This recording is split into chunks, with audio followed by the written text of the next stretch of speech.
सालों साल पहले एक बुढ़िया सूर्यदेव की भक्ति में पूरी तरह से लीन थी। वो हर रविवार को सुबह स्नान कर घर के आंगन को गोबर से अच्छी तरह लिपाई करके सूर्यदेव की पूजा करती थी।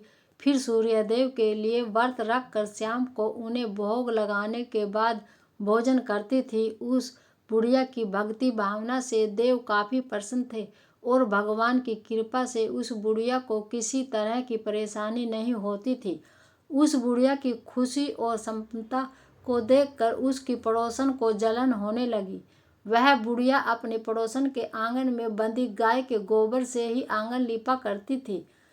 पड़ोसन ने जलन के मारे उस गाय को आंगन की जगह घर के अंदर बांधना शुरू कर दिया।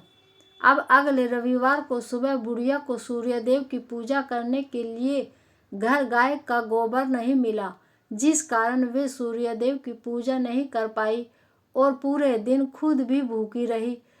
रात में सूर्यदेव उस बुढ़िया को सपने में आए और उससे पूजा करने के लिए भोग न लगाने का कारण पूछा। जवाब में बुढ़िया ने बताया, घर के आंगन को लीपने के लिए गोबर नहीं था, इसलिए पूजा नहीं कर पाई।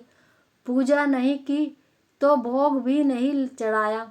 बुढ़िया की बातें सुनकर सूर्यदेव उनसे कहते हैं कि मैं तुम्हारी भक्ति से प्रसन्न हूँ, इसलिए मैं तुम्हें एक गाय दे रहा हूँ। वो तुम्हारे घर को धन से भर देगी। यह कहते ही सूर्यदेव उसके सपने से चले गए। अगली सुबह जब बुढ़िया की आंखें खुलती हैं तब वह देखती है कि उसके आंगन में एक सुंदर गाय और बछड़ा बंधा हुआ है। यह सब देखकर वह हैरान हो गई। उसे सपने की कोई बात याद नहीं थी। उसने सूर्यदेव की कृपा समझा और गाय को चारा देने लगी। बुढ़िया के आंगन में सुंदर गाय को और बछड़े को देखकर पड़ोसन की जलन बढ़ गई। कुछ देर बाद जब बुढ़िया घर के अंदर जाती है तो गाय सोने का गोबर करती है। यह देखकर पड़ोसन चौंक जाती है और उस गोबर को उठाकर अपने घर ले आती है और अपने गाय के गोबर को अपने आंगन में रख देती है। यह सिलसिला कुछ दिनों तक चलता रहा और वो पड़ोसन धनवान हो गई। इधर बुढ़िया को किसी बात की खबर नहीं थी, क्योंकि वो सूर्यदेव की भक्ति में ही खोई रहती थी। उधर सूर्यदेव को उस महिला की हरकतों पर काफ़ी गुस्सा आता है। उनसे गुस्से के कारण धूप काफ़ी बढ़ जाती है, जिस कारण बुढ़िया गाय और उसके बछड़े को घर के अंदर बांध देती है। उसी रात आंधी चलने लगती है, इसलिए वह गाय और बछड़े को आंगन में नहीं निकालती। रात भर गाय घर के अंदर ही बंधी रहती। सुबह जैसे ही बुढ़िया की नींद खुलती है तो वह सोने का गोबर देखकर हैरान हो जाती है। उस दिन के बाद से रोजाना वो गाय को घर के अंदर ही बांधने लगी। गाय के सोने के गोबर से बुढ़िया धनवान हो गई, जिसे देखकर पड़ोसन को और जलन होने लगी। पड़ोसन ने जलन के मारे सोने का गोबर देने वाली गाय के बारे में उस नगर के राजा को बता दिया। राजा को जैसे ही सोने का गोबर देने वाली गाय का पता चला तो उन्होंने तुरंत सैनिकों को भेजकर उसे महल लाने के लिए कहा। जब सैनिक बुढ़िया के घर पहुंचते हैं तब वह सूर्यदेव को भोग लगाकर खुद भोजन करने के लिए निवाला उठाने ही वाली थी। तभी सैनिक गाय और बछड़े की रस्सी खोलकर उन्हें अपने साथ ले जाते हैं।